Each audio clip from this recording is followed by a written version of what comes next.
첫 번째 경기 AC 밀란 대 클럽 브리의 분석 시작해보겠습니다. 밀란은 레버쿠젠과 리버풀에 연패하며 최하위권으로 추락했다. 그러나 아직 2경기만 소화했고 많은 경기가 남아있기에 포기할 상황이 아니다. 부상자가 없는 상황인데다 모라타와 풀리시치 등이 대표팀 일정을 소화하고 건강하게 돌아와 지난 주말 활약했기에 홈에서 좋은 경기를 기대할 만하다. 포파나와 레인더스 등 공수 밸런스가 빼어난 중앙 조합도 있다. 브리에는 그라츠 원정에서 터진 그리스 국대 공격수 촐리스의 결승골로 승리하고 챔스 첫 승점을 따냈다.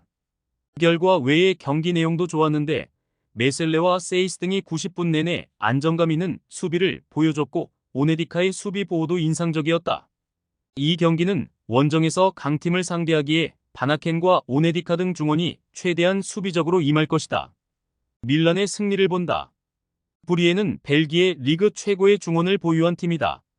그러나 후틀가와 베틀레센의 공격진은 다소 아쉽다. 가비아와 칼라브리아, 에르난데스 등이 나설 밀란의 수비를 넘기 어렵다. 레앙과 풀리시치가 측면과 최전방을 오가며 기회를 만들 밀란이 승리할 것이다. 두 번째 경기 AS 모나코 대 츠르베나 분석 시작해보겠습니다. 모나코는 이번 시즌 라리가 선두인 바르샤에게 첫 패배를 안긴 팀이다. 자그레브 원정에서는 무승부에 그쳤지만 챔스 무패는 물론 리그에서도 파리 생제르맹과 치열한 선두 경쟁을 하고 있다. 이제는 어엿한 팀의 주전 윙어로 성장한 벤세기르를 비롯해 엠볼로와 발로군, 우아타라 등 강력한 공격진이 잘해주는 데다 자카리아가 중원에서 엄청난 존재감을 뽐내고 있다. 츠르베나는 벤피카와 인테르에 완패했다. 세르비아의 강팀으로 지난 시즌에 이어 두 시즌 연속 챔스에 진출했는데 갑자기 팀을 떠난 황인범의 공백이 공수에서 크게 느껴지고 있다. 크로니치와 엘슈닉, 막시모비치 등이 중원에 나서고 있지만 경기력 저하가 보인다. 또 은디아예가 기대만큼 해결하지 못하고 있다. 모나코의 승리를 본다. 츠르베나가 승점 추가를 위해 전력을 다하겠지만 원정에서 전력이 더 좋은 팀 상대로 어려운 경기가 예상된다. 미나미노와 벤세기르, 발로군의 스리톱이 경기 내내 전방에서 시너지를 내며 상대 수비를 무너뜨릴 것으로 보이는 모나코가 승점 3점을 추가할 것이다. 세 번째 경기 PSG 대 PSV 분석 시작해보겠습니다. 파리는 아스날에 패하며 지로나전 승리의 기세를 이어가지 못했다. 그래도 언제든 선두권으로 올라갈 힘이 있는 리그앙 최고의 팀이다. 음바페의 레알 이적에도 프랑스 국대 트리오인 바르콜라와 콜로 무아니, 덤벨레 등이 공격을 이끌고 있고 자이르 에메리, 네베스의 중원도 막강하다. 이해할 수 없는 라인업이 나올 수 있다는 감독의 인터뷰가 있을 정도로 스쿼드가 워낙 강력하다. 호벤은 에레디비지의 압도적인 1위 팀이다. 그러나 챔스에서는 출발이 아쉽다. 포르투갈 최강인 스포르팅 상대로 승점을 따내긴 했지만 유벤투스 원정에서는 패했다. 이 경기에서는 리그앙 최강팀을 원정에서 상대하기에 무리한 운영보다는 패하지 않는 데 집중할 것이다. 그러나 부상자 이슈가 있다.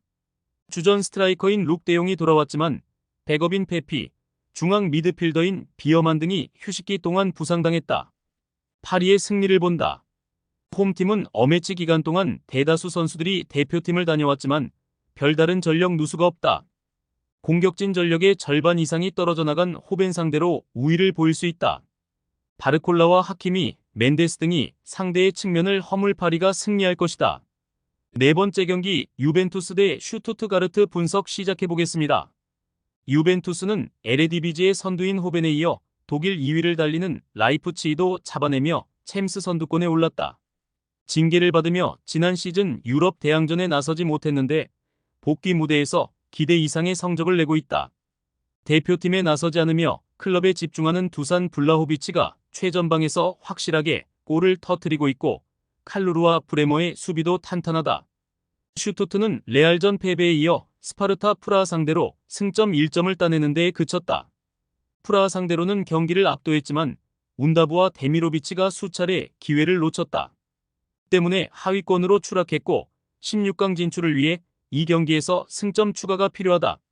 원정이고 강팀을 상대하지만 강점인 공격 축구로 승리를 노릴 것이다. 스텐젤과 밀로, 피리 등이 경기 내내 측면 침투할 것이다. 유벤투스의 승리를 본다. 유벤투스는 이번 시즌 리그 6라운드까지 단 한 골도 실점하지 않는 등 강력한 수비를 자랑한다. 파지올리와 로카텔리 등 수비를 보호할 볼란치들이 있고 디그레고리오 키퍼도 안정적이다. 상대의 공세를 저지하며 역습으로 전환할 것이고 곤잘레스와 블라호비치가 문전 앞에서 마무리할 유벤투스가 승리할 것이다. 다섯 번째 경기 아스날 대 샤흐타르 분석 시작해보겠습니다. 아스날은 챔스 2차전 홈 경기에서 리그왕 최강인 파리 생제르맹을 잡았다. 아탈란타 원정에서 무승부를 기록하며 시작한 챔스인데 상위권으로 올라왔다. 화력이 좋은 팀들 상대로 연속 무실점을 기록한 게 인상적인데 마갈량이스와 살리바의 최종 수비 외에도 라이스가 중원에서 수비를 완벽하게 보호 중이다. 웨데고르와 진첸코 등이 부상 아웃 중이고 팀버도 완벽한 몸 상태가 아니지만 확실한 경기력을 보여주고 있다. 단, 지난 주말 본머스 원정에서 패하며 다소 분위기가 가라앉았고 이 경기 승리를 통해 반등이 필요하다. 샤크타르는 자국의 전쟁으로 인해 홈에서 경기를 소화하지 못할 뿐 아니라 선수 수급도 타국 클럽에 비해 원활하지 않다. 주코프와 수다코프, 스테파넨코 등 대표 선수들이 있지만 챔스 레벨에서는 아쉬운 게 사실이다. 이 경기는 무리하지 않고 강팀 상대로 승점을 따내는데 집중할 것으로 보인다. 아스날의 승리를 본다. 화력의 팀이라는 이미지와 다르게 이번 시즌 골이 많은 건 아니지만 트로사르와 부카요, 사카, 하베르츠와 제수스 등 언제든 해결할 선수들은 즐비하다. 홈의 이점은 차치하더라도 전력의 우위를 확실하게 보여줄 아스날이 무난하게 승리할 것이다.